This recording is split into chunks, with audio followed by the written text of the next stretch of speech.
आणि एक मोठी बातमी हाती येते। रत्नागिरीत सुद्धा कोलकात्याची पुनरावृत्ती झाली की काय असा प्रश्न पडावा अशी धक्कादायक घटना घडली आहे। नर्सिंगचं शिक्षण घेणाऱ्या 30 वर्षीय तरुणीवर लैंगिक अत्याचार करण्यात आले। या तरुणीवर शासकीय रुग्णालयात सध्या उपचार सुरू आहेत। रुग्णालयातल्या परिचारिकांकडून आता या घटनेचा तीव्र निषेध केला जातोय। सचिन सावंत आपले प्रतिनिधी आपल्यासोबत आहेत। सचिन, काय अधिक माहिती आहे या प्रकाराबद्दल?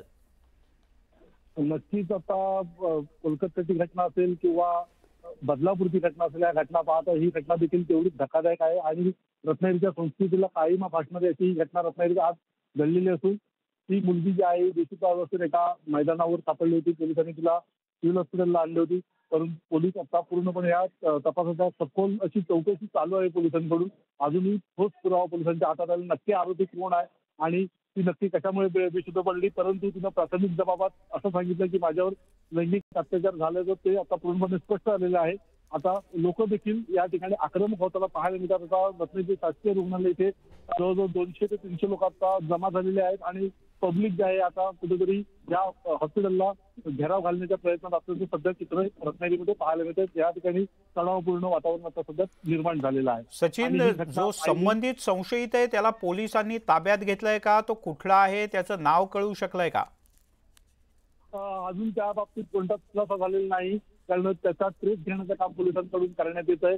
पूर्णपणे ती मुलगी त्या ठिकाणी कशा पद्धतीने पोहोचली किंवा कशी गेली किंवा तिला कोणी तिथपर्यंत नेला ही गोष्ट अजूनही त्या मुलीकडून देखील समजणार, कारण ती तिचं आता ती पूर्णपणे हे आहे की तिचं मानसिक संतुलन थोडंसं डाऊन झालेलं आहे आणि थोडक्यात ती मुलगी खूप घाबरलेली आहे, त्यामुळे तिला तिच्याकडून अधिकची माहिती पोलिसांना मिळू शकली आहे। त्यामुळे सचिन, तुर्तास धन्यवाद या सगळ्या सविस्तर माहितीबद्दल। त्यामुळे रत्नागिरीत रुग्णालयातला हा धक्कादायक प्रकार समोर आला आहे का? नर्सचं शिक्षण घेणाऱ्या एका 30 वर्षीय तरुणीवर अज्ञातानं लैंगिक अत्याचार केले। ही तरुणी बेशुद्ध अवस्थेत होती।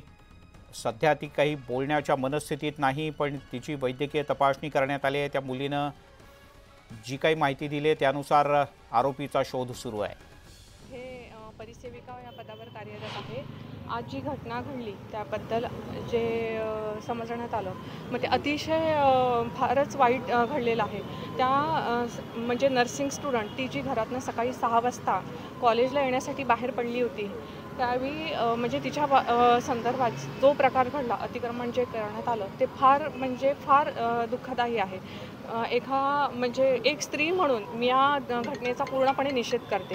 म्हणजे मुलींनी बाहेर पडायचंच नाही आणि मुलींनी शिक्षण घ्यायचं नाही। कामासाठी बाहेर पडणं, शिक्षणासाठी बाहेर पडणं हे त्या मुलीची चुकी आहे का, त्या पालकांची चुकी आहे का? जे घडलंय त्यावर ताबडतोब आणि लगेचच शासनाने विचार करावा आणि योग्य न्याय आम्हाला मिळवून द्यावा। आम्हाला का म्हणते तर आम्हा सगळ्यांना तिला जो न्याय मिळणार आहे